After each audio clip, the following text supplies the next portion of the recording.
अस्सलाम वालेकुम dear students. आज के लेक्चर में हम बात करेंगे about the concept of angular momentum in quantum mechanics. यानी कि आज से हम जो है वो स्टार्ट करेंगे एंगुलर मोमेंटम का क्या कंसेप्ट है क्वांटम मैकेनिक्स के अंदर। तो आज के लेक्चर में जस्ट इसका बेसिक इंट्रोडक्शन होगा।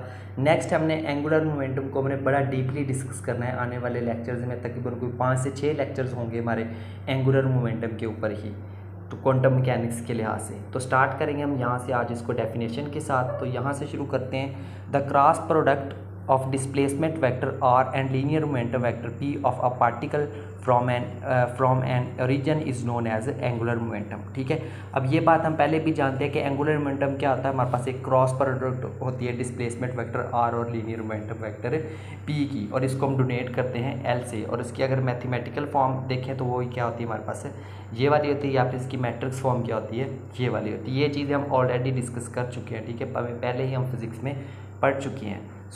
अब देखें, अगर इसको जो है वो अगर हम इसके कंपोनेंट्स में लिखना चाहें थे, ठीक है, तो इसको तो हमने लिख दिया। ठीक है, उसके स्पेस कोऑर्डिनेट्स में एल एक्स एल वाई और एल जी में। ठीक है, अब इसका हम जो है वो इसी सिमिलरली जो है वो, यानी कि ये जो है चीज़ है हमारे पास, इसकी ये क्या है, इसकी ओपन फॉर्म है। ठीक है, तो ये दोनों सेम चीज़ें हैं। तो यहाँ पे हम क्या करेंगे, by comparing coefficients i j k on both side we get. अब हमने क्या करना है, दोनों साइड पर हमने पहले आई के कोफिशिएंट्स को कंपेयर करना है, फिर जे के और फिर के के। अब सबसे पहले अगर हम आई के कोफिशिएंट्स को कंपेयर करें तो इधर देखें आई के साथ एल एक्स आ रहा है और इधर आई के साथ क्या आ रहा है, ये दो चीज़ें आ रही हैं। ठीक है, तो वो हमने लिख लिया। ठीक है, वो हमें मिल गए, वहाँ से हमें इक्वेशन नंबर 1 मिल गई। सिमिलरली जब हम जे के कोफिशिएंट्स को कंपैरिजन करेंगे तो यहाँ से हमें ये मिलेगा और यहाँ से हमें ये मिलेगा। ठीक है, तो यहाँ से फिर हमें क्या मिल गई, इक्वेशन नंबर 2। और जब हम जेड के के यहाँ पे जो है, जब हम के कोफिशिएंट्स को कंपेयर करें तो यहाँ से फिर हमें एक साइड से ये मिलेगी और दूसरी साइड से हमें ये टर्म मिलेगी। तो यहाँ से हमें क्या मिलती है, इक्वेशन नंबर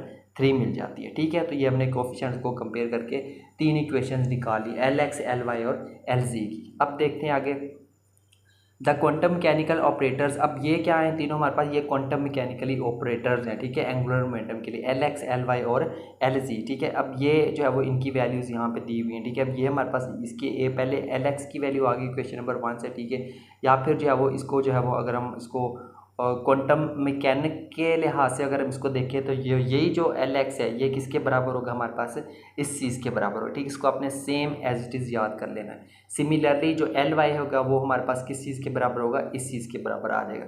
और इसी तरह जो है वो एल जी हमारे पास किसके बराबर होगा, इस टर्म के बराबर होगा क्वांटम मैकेनिक्स के लिहाज से, याद रखना। ठीक है, ये जो है वो ये ओवरऑल बात हो रही है उनकी। ठीक है, अगर हम क्वांटम मैकेनिक्स के लिहाज से एंगुलर मोमेंटम को डिस्कस करें, उसके इन 3 ऑपरेटर्स को डिस्कस करें, तो उनमें उनकी वैल्यूज़ क्या होती है हमारे पास, ये 3 वैल्यूज़ आती हैं। ये आगे भी याद यूज़ होनी है। आगे हमने कम्यूटेशन रिलेशंस डिस्कस करने हैं एंगुलर मोमेंटम के भी, तो वहाँ पे भी ये वैल्यूज़ यूज़ होनी है। तो इनको आपने सेम एज टी ज़ुबानी याद करना है। The linear momentum operator in term of 3 dimension. अगर हम लीनियर मोमेंटम ऑपरेटर की बात करें 3 डायमेंशन में, यानी कि एक्स वाई जी में, तो वो डेफिनेटली हमारे पास बराबर होता है p x p y p z के ही बराबर होता है। और यहाँ पे जो है वो हमारे पास जो इसकी जो यानी कि जो क्वांटम मैकेनिक्स के लिहाज से देखेंगे तो वो हमारे पास इस चीज़ के बराबर आ जाएगा। और ये वाली जो टर्म है ये हमें पता है कि डेल ऑपरेटर होता है। ठीक है, तो ये आ गया उसकी जगह पे del operator. The angular momentum is written है, तो एंगुलर मोमेंटम को कैसे लिख सकते हैं पूछे, इस फॉर्म में भी हम इसको लिख सकते हैं। ठीक है, तो ये बेसिक सा कंसेप्ट था about angular momentum according to quantum mechanics. ठीक है, तो मिलते हैं नेक्स्ट लेक्चर में हम किसी और टॉपिक के साथ। तब तक के लिए टेक केयर एंड अल्लाह हाफिज़।